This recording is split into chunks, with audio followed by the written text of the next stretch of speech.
Hello, you gorgeous teacher. Welcome to Everything EFL. If you are one of my lovely regular listeners, welcome back. If you're a brand new listener, you're most welcome, and I hope you stick around. So this episode is a little bit different. So let me just backtrack, okay? Actually, no, let me just start by saying this is my 100th episode. Yay me, I'm really excited. I can't believe I actually got this far. But if you look at my episode list, you'll see that it starts at around 30. So you're probably thinking, well, what about the first 30 episodes, Erin? What happened there? Well, I used to have a co-host for the first 30 episodes. His name is Shane Callaghan. We parted ways during lockdown, all very amicably, but I would thought I'd bring him back for one night only, just so we could sort of celebrate, have a trip down memory lane, talk about the lockdown. And, you know, he is very near and dear to my heart because at the end of the day, even though the podcast is a completely different animal to what it was in the beginning, would it have occurred to me to make a podcast if it hadn't been for me and Shane messing around? You know, who knows? So in my mind, he is integral to the process and the podcast. So without further ado, guys, let's crack on. Enjoy the episode.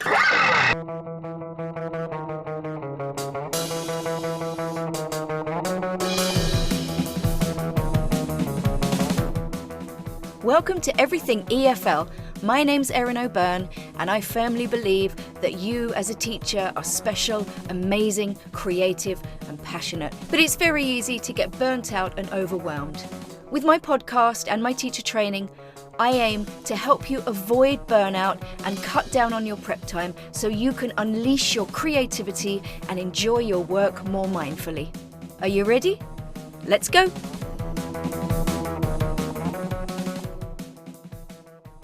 Welcome to Everything EFL. Is that how we used to... How did we used to introduce it? Was it just welcome to everything? Oh no, you would say... Hi everyone. And then I would say, I'm Erin, and you would say...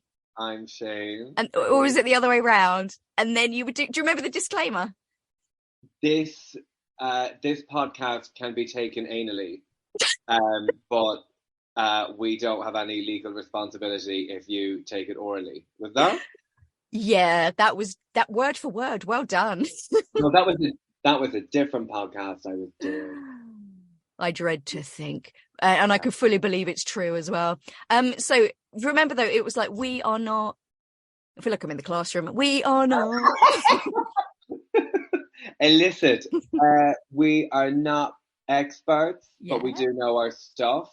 Credit will be given where possible. Amazing. Something like that. Yeah. Brilliant. Yeah. So Shane, I usually send a list of questions to my guests, but I know that you wouldn't even look at them. So, and also this is kind of in the style of our episodes as well. You know, I used to write a list of shit to say and you would just turn up and be really funny. So can you remember how it all began? No. No, I don't remember. I remember doing the teachers conference. That was really cool. And I think we had started the podcast a few, like maybe 2 months before that. I think we started a wee bit before that. No, do you know what it was? You had that other podcast, Another Existential Crisis, because you had like a Christmas series where you invited your friends on to talk about Christmas. And then after that, I think one of us said, should we just do a podcast? That was literally it. That's what I remember. Like, it was just like, sure, yeah, all right. Yeah, and I remember we used to kind of record it on our phones in a spare room in DCU. Yeah, so we had classrooms, we had the kitchen in your flat in Phibsborough with the fridge, the hum of the fridge. Do you remember that? Ah, the fridge. Yes, the good old fridge. Can you remember what equipment we used to have? If you can call it that. I remember we didn't know anything about sound, you know, and we were recording it and we thought we sounded amazing. But then you would listen to it with certain headphones or on a certain phone and it wouldn't sound so good. And then I remember having a duvet over my head, like some type of like pterodactyl Batman, as if that was going to improve the situation. Yeah, we had interesting. What equipment do you remember? We had two really shit microphones, and I used to put a fluffy sock over them. Do you remember? They As were like a expensive. wind popper. Yes, but they were expensive. The blue one was like 80 euros or something. Was it? Yeah. Jesus, I thought we only paid 40 for it. What a load of crap. How What? much is that microphone you have there? That looks amazing. This is a Blue Yeti, and somebody else who has a podcast put me onto this. Hi, Erin Myers. And it cost about 100 euros, just over 100 euros, and that was what, a few years ago. But I like it. What about editing, Shane? Are you laughing because I used to swear all the time? No, there just was no editing, was there? It was like, right, we're going to do it in one take. Let's go. Yeah, I Regardless of remember, the yeah. results. And that's what used to get uploaded. Which is great. But they were funny. I do like I kind of went through them in lockdown just to try and like polish them up a little bit. And I was laughing out loud quite a lot. I have to say they were really good to listen back to again. I mean, for me, that was always the goal. I was always to, you were always really good coming with like inventive ideas, helpful, useful stuff. For teachers, you were planned, you were organized, you were ready to go. I was just going in wanting, wanting to have like loads of fun and not really do anything. I don't think I realized it was a podcast about teaching until we had to do a live version in front of teachers. And then I thought, okay, Which uh-oh. segues very nicely into the next section entitled ELT Island. Can you remember what year it was? The Yeah, one I before? can. Hang on, I can calculate it. It could have only been 2009. Teen. 2019, yes. Sorry, wow. That was great fun, ELT Island. We did a session on Suggestopedia, didn't we? I think the theme was Yeah. something about looking at the past or something. I can't remember. And we just did like a slideshow about Suggestopedia. But I thought it was quite good. I thought it went down really well. Yeah, again, it was entertaining. It was probably one of my first early ventures into stand-up comedy, which I do now. That was like the pre-evolved state of that. Yeah, I remember making the audience laugh a lot, and I think there was really good speakers all throughout the day. They were really good, but how do I say this in the most diplomatic way possible? There's no light relief. We were like the dessert, in a way. Like it was just this fun. It was a fun podcast at the end, and also it was a live recording of a podcast, which is kind of cool. Yeah, I had great fun. But I remember the night before I was really nervous. Like we'd gone through it a few times. And I was like, I stayed over your place, didn't I, when you were in that flat with the mezzanine? Oh And yeah. you were just recovering from whooping cough. So all night I just had to listen to you go coughing, and it was great. I really appreciate not sleeping a wink that night. So thank you for that. If that was whooping cough, maybe that was 2020. Yeah, I think you might be right. It might have been just before. Or was it the year before? No, it wasn't. It was that year. Has your like concept of time just completely disappeared since lockdown? Well, my concept of illness has, because I always get morbidly sick around January, February, which I think is when the ELT thing was. Now, I know I got incredibly sick in February of 2020, but nobody knew what it was. And I remember I went to the doctor and I was like, I can't, like, it was all early things of Corona. And the guy was like, have you been to China? And I was like, no, but I work with a lot of Chinese students. Didn't care. Was like, whatever. They're like, it's not even in Ireland. Like, don't worry about it. And yeah, Oh. I don't know. I'm figuring that was when I had my whooping cough. But yeah, that was 2020. I got the year Mm. wrong. So let's talk about lockdown. It was quite an experience. You were in the arsehole of the countryside, staying at your parents'. I was living in a caravan at the time with no internet because we were building our house. How on earth did we get anything recorded? It was a bloody miracle. We did, yeah, we did a couple. I remember because so lockdown in Ireland happened in March, Mm. and then we thought society was going to go reasonably back to normal by June. But then I remember by July, my mum got sick. So we went into our own kind of self-imposed lockdown um, before there were any vaccines available. So my lockdown was longer, I think, than a lot of other people's. But yeah, in the first couple, I think we did them online. I had terrible internet signal, I remember. Do you remember our business cards and our logo Yes, I do. I remember our business cards. I remember our logo. I remember our t-shirts. for And ELT Island? I don't know where mine is, but I've lost a lot of weight. And I remember if we tried on the t-shirts when we did our podcast at the beginning of 2020, when you came to stay with me in Dublin and I had my whooping cough, I know I was on steroids. I did it. I was prescribed them because I was so sick. So I remember, I think I was my biggest ever. So I would love to fit into that t-shirt again and be like, yeah, look at me. I'm so slim, but I don't know where the t-shirt is. Oh, my But cherish. you rebranded, and I love the logo of you, like the avatar. Thank you. I'm really proud of that because I tried to get some help with the logo from someone who did a bit of design on the side, and they know me as well. So like what they came back with was shite.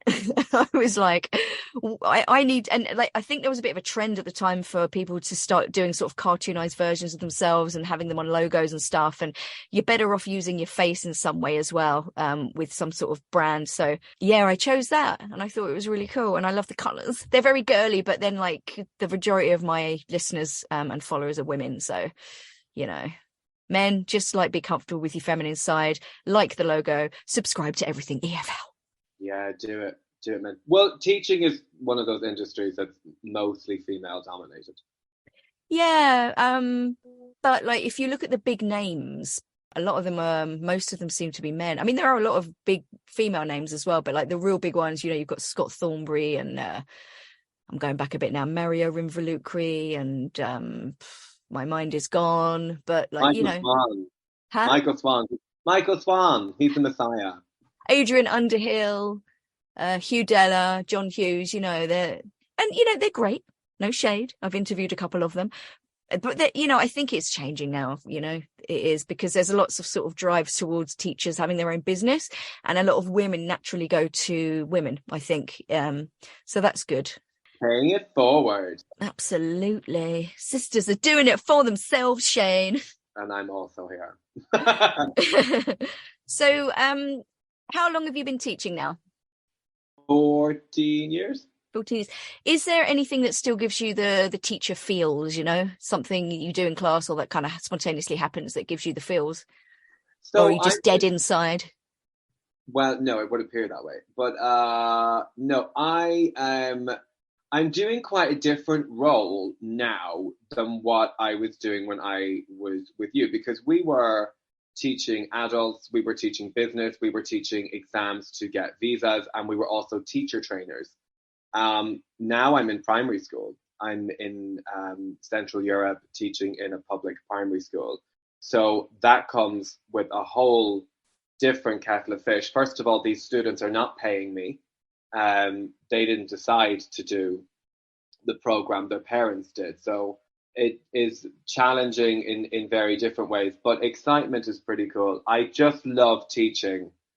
I'm like a big kid. My two favorite topics to teach now, and I never realized these are my favorite topics to teach. I love teaching the solar system and dinosaurs. Oh, yes, two fab topics. Because they are the only two well, they're not the only two, there's many, but they bind us all together. They are our individual narratives of whatever religion we are, whatever gender, whatever nationality, anything. None of that matters. Like when you're looking at like the vastness of the solar system, like Earth is a tiny, tiny speck of dust underneath one fiber of your carpet in your huge house. Like it's just, it's a very, very unifying topic, and it really captures the imagination. Also, like, the length of time dinosaurs have been alive, what really killed them, all the different types in their evolution. It's really cool to see kids being fascinated. And when the weather is really good, I go out into the park and I pretend that I'm the sun, and all the kids have to get into a line and like orbit me. Oh my So God. like, someone is the moon, and obviously there's more kids than there are planets. So some of them get to be comets or dwarf planets. Some of them get to be part of the asteroid belt. Some of them want to be, if one girl is like, I'm Jupiter, then all of her friends want to be like, I want to be a moon on Jupiter. And so then they all become moons on Jupiter and they have to orbit her while she's orbiting me. And we all just go in a park and run around in circles. It's brilliant. So you were right all along, Shane. Everything does revolve around you. Ha! Oh, give this woman a tick up. Do you like that? Do you like that? Do you? Everyone listening is going to think that we rehearsed that. But you can take that one for your stand-up if you can fit it in. You're welcome. Okay.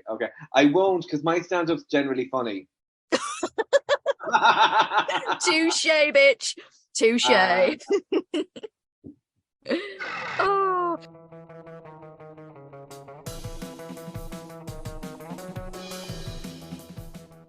English is cool, and that's such a useful weapon that we have in comparison to other subjects. Like, by the time any kid hits 10 or 12, it's like, listen, the music that you listen to, it's in English. The TV you watch, it's in English. The celebrities you like, it's in English. The football stars you like, the video games that you're playing, are in English. So if a kid is really into video games and they're playing Call of Duty every day on their Xbox, it's in English. If they love Billie Eilish or Wednesday on Netflix, it's in English. So it's very easy to find a common ground with them.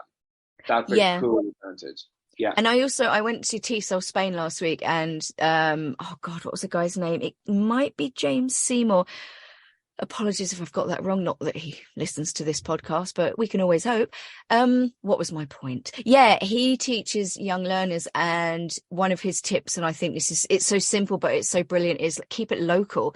So he had loads of little activities where they involve pictures of celebrities, like places in their town, pictures and maps of the place they lived at, and just kind of really simple stuff like that that students can immediately connect to. And I just thought that was such a brilliant idea. Yeah, and they love explaining things to me, like monuments. I don't understand why that monument is there. I don't know who that statue is. They love explaining all of that to me. And also, I think we've spoken about this before with students, is they love when you're vulnerable too. Like, you're not this all-powerful, all-knowing authoritative figure. Like, they can see that if I'm talking to another teacher or to the janitor or the gardener in the school, that I cannot really speak Slovak very well. It's quite terrible. And they're kids. They laugh at me and they make fun of me. It's absolutely fine. But it gives them a lot of confidence to speak, because it's like, I'm not so good at language either. So it doesn't matter if you're not so good at it and you mess it up. We're completely in the same position. In fact, you're in a stronger position because I'm the one who looks stupid on a daily basis. So that kind of makes them, even the really shy ones, it makes them a lot better, going like, you know what, I can glue together a couple of sentences in English because this guy is nice and he makes a fool out of himself every day. So it's fine. And that's like, vulnerability is a really good point. I'm going to come out with like a series over the early summer, late spring, and it's going to be called like Keys or Keys to Teaching or something. And they're going to be really short episodes, and one of them is going to be about vulnerability, because you have to appear human to your students. You can't there can't be this complete barrier between your teacher and student. You have to be relatable and human to them. And like RuPaul always says on RuPaul's Drag Race, that vulnerability will allow us to fall in love with you. And he's so right. He's always right. Yeah, the vulnerability is a really important thing, because I think there's a sort of obviously in primary schools, there does need to be discipline. There does need to be authority. You do need to take responsibility. That might be a little bit different from what a lot of your listeners are used to teaching adults. But the whole point is the same. If someone looks upon you as an expert on everything, they're not really they're not going to really open up to you. That's not a very relatable thing. But if there's some things I know, and there's some things that you know, and vice versa. When I was teaching adults as a EFL teacher in the traditional sense, I always told them, I'm not smarter than you. I just speak English better. It's the only thing I do better. My English is better than your English. That's it. That's why we're all here. I'm not smarter than you. There's a load of things I don't know. Did you have your fingers crossed behind your back when you said that? Oh, I'm like, hello. Oh, hello. You are so lucky you're in my room. I'm amazing. Have you met me? I'm great. Yeah, I think that thing about them being able to teach you or the rest of the class is really useful. I've got an elementary adult class at the moment, and we've gone through sort of the motions. I've tried to make it engaging and talk about each other, and I'm kind of wondering how I can bring their knowledge of something into it. They're quite low level, so any suggestions? I guess if they wanted to bring their knowledge in, I think they could talk about their individual jobs using a lot of pictures. Yeah, because they've actually just done jobs in the book. So, do you have any standout episodes or episodes that you thought were standout episodes or ones you particularly enjoyed or remember? I did love the one on parsnip. That was our very first episode. Yeah, yeah, that was really cool talking about taboos and things that you're not supposed to talk about and why. And obviously, the second condition because it's our favorite thing in the world. The You gotta love, second condition. you Do you gotta know love. what? I was teaching IELTS years ago now, and I referred to the second conditional as the second condish. And later on in the lesson, one of the students was like, "So, Erin, when you use the second condish, do you do this?" I was like, "Yeah." I just love that. Like I started saying that because you started saying that, and no one says that. No one. Like it's our thing. But I have to teach mathematics sometimes now, and I Oh just my God. well, it's actually I didn't realize it's such an amazing thing to teach through English. Because Mm, you can start off really like how many legs does a chicken have? Two. Okay, well I have 10 chickens. How many legs is that? that's Um, amazing. so it's all very speech orientated, and it's like okay, so 10 chickens. Okay, so each chicken lays one egg every day. How many do I get in a week? But Mm. the way I feel about the second conditional when I'm doing like English grammar, it's how I feel about triangles. I love triangles. I feel like they're just badass squares. Like they give zero fucks. Mm. They don't care. They don't Three care. pointy corners. They're just like, do you know what? You've got your rectangles, you've got your squares, you've got your circle. Watch this. And I just think triangles are a Toblerone, a pyramid. They're fucking brilliant. Lay one on top of the other, turn it upside down. You got yourself a star. Boom, done, sold. More sold than before. Yeah, gotta love them. Yeah, amazing. So here's a question because I do some teacher training with teachers who are from mainstream schools, usually high schools, but they're from sort of Italy, Czech Republic, Spain, stuff like that. And the biggest thing, I think, one of the biggest issues they have is like, we know loads of stuff, and in our workshops and presentations and slideshows with our teacher training, with our trainees, we tend to just throw loads of stuff at them. But the reality is they can't really fit a lot of this stuff into a 50-minute lesson twice a week. So how did you feel going from a language school where you got like nearly 4 long, luxurious hours with a class to, okay, I've got 50 minutes to teach the second condition or whatever? Yeah, that's a really good question. That's a really good question. Sorry, I mumbled there. You don't have 50 minutes, like realistically, because the second conditional will take place over like 2 or 3 weeks, and you're doing those 50 minutes every day. So it it's not a massive difference. You're just breaking it into bite-sized pieces. There are some things like we don't really do warmers. Okay, like honestly, in public school, you don't really do a warmer because I'm not going to do a warmer 7 times in a day for 10 minutes to like it that's just not a productive use of time. And homework correcting, we do it a lot quicker. There are some really good EFL philosophies where if you're teaching in a language academy, they work really well. In public school, they tend not to work so well with kids. And one of the main things is classroom management. There is, I mean, all of the children I teach are really, really good, but like, they're kids. Like they stop paying attention. You have to, or they'll ask you a completely irrelevant question to something else, or they'll start speaking in their own language. I guess you do structure your class differently, but you kind of know they're not going to grip the second conditional in 50 minutes. It's not going to happen. They might learn how to make it, and you might practice with them making it. Then the next class, you might practice with them speaking it, and then maybe the next two classes, exactly what does it mean? Why is it different from the first conditional? So you kind of break those things up into chunks rather than being like, okay, they're gonna get this from the beginning. It often doesn't work. And I think that's probably the best way of approaching it, like breaking it up into little chunks. So you're moving from activity to activity and you're slowly building. Like when I used to be in the DCU choir, we'd practice just, half a page of sheet music.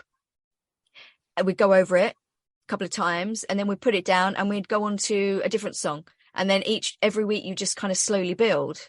So it's the same kind of thing, isn't it? I think that's probably a better way of teaching, especially if you've you've got these little 50-minute segments where you have to throw stuff at them. Do you agree that a large part, well, no, actually, I'll rephrase it so it's not leading. What do you think for you has worked in terms of classroom management? What's important? I think they genuinely like me without trying to sound a bit too arrogant. Like, I think they, I teach, my youngest student is 5, my oldest student is 22. So Okay. quite a range. I teach in a university, 2 primary schools and 1 secondary school. Now, the secondary school, the biggest problem I have is apathy. Like, just kids are just like, I don't care. It's very unusual, but it does happen. Because again, normally English is like, it's a gateway. Everyone knows it's a gateway. So in that sense, they're kind of happy with it. So I'm pretty. I can't take a lot of credit for it really because it is the school. A lot of it is down to schools. One thing I think culturally is quite interesting is the way that kids sit in classrooms. I'm very strict on how they sit. And all, your head on the table or your elbow kind of like I don't really allow that. You have to be up and focused and like ready to go. So those types of things make classroom management a lot easier. I'm really tolerant to people who are tired. If you're tired, like I remember being at school almost thinking I'd fall asleep. I just tell them, listen, get up, go out, just go for a walk for 5 minutes and come back. It's more productive. And they're not punished for doing that. I don't know how they're sleeping at home. Yeah, normally pretty reasonable. And I think when someone is being rude, especially kids, they're never really talking to their friend or like not doing their homework or not paying attention. It's never really personal. So if you like explode at them because you think your ego's being attacked, they will really take that to heart. So I think that you do have to remember that you are an adult in that sense. So yeah, that's a really, really good thing. It's never personal because sometimes it can feel personal, and I think that can drain a lot of energy from you. So that's a really good tip. How do you build trust with them?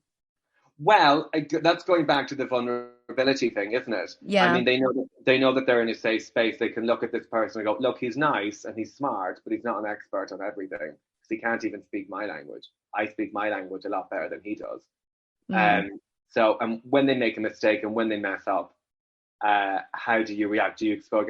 I never really raise my voice. But I do click my fingers, make them stand up and go and like make them feel very foolish, for what they're doing. If they're doing something, quite stupid. So do you do anything specifically to build relationships, or do you just sort of go in and crack a few jokes? I tell funny stories. I make them all laugh. Like I had this really embarrassing incident recently where a ticket inspector got on the bus and, I was just minding my own business. I had my headphones in. I was listening to Beyonce going, we don't fuck up the night. Yeah, you were. Yeah, I was. And then this guy was like, ticket, however you say it. So, and I thought it was a homeless person. Oh. So I was like, no.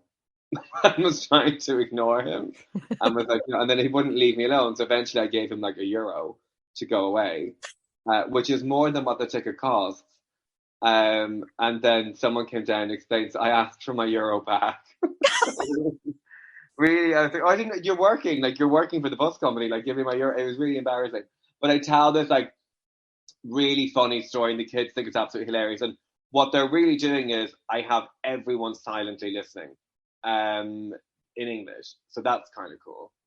And like they ask questions and stuff like that. And I also think a lot of us teachers, even with adults, we use these filler questions like "What did you do at the weekend?" or "How was your evening?" or "What did you think of the homework?" And I do think we are human beings. Sometimes we ask those questions as a manner of autopilot, Mm. but it doesn't matter how good someone's language ability is. I know if you're listening. Like I know if a cat is paying attention to me. I think when we ask those questions, we have to genuinely really be interested in the answers and Yeah. have follow-up questions. That's super important. I never want to talk if I'm not being listened to, and especially in another language. And I have seen teachers go, "Okay, tell me about your weekend," and as the student is talking, like they're not really listening. They're looking at them, but they're not really listening. It's sort of a Mm. filler sentence, you know? Yeah. Yeah. Okay. Is there anything else? Do you have any questions for me? Um, Tell me about your podcast success, because we have not been in the same room. I'm going to estimate for over a year, and you have been podcasting, podcasting, podcasting. You've got this cool logo. Is this 200 episodes for real or 100? It's 100, which is mad. It would have been more, but I wouldn't put myself under the pressure of doing one a week. It's just too much with work. Yeah, but you've got all of this cool equipment. You tell me, how was this? How has it been for you? Um, I was a teeny bit trepidatious when we parted ways. Hello, vocabulary. I know. One has been teaching IELTS, so Um, Mm.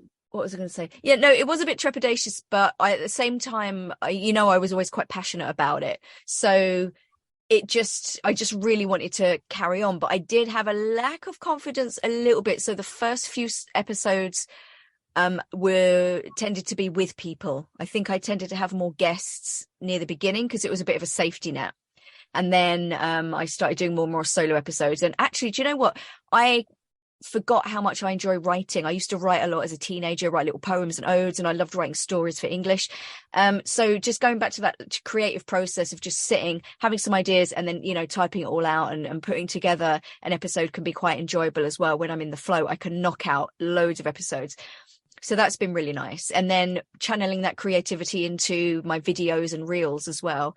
I've started messing around a little bit with different shots and angles and different characters and stuff. And that's been really cool. That's a really nice way to channel my creativity as well. And you've been making videos as well, haven't you, Shane? They're clips of my stand-up comedy shows. I started doing stand-up comedy in September, and yeah, I'm going to be in Edinburgh in August, biggest comedy festival in the whole world. So I'm super, super. But yeah, I've got a few gigs. I've got a few gigs in a few different locations. I've got 3 so far.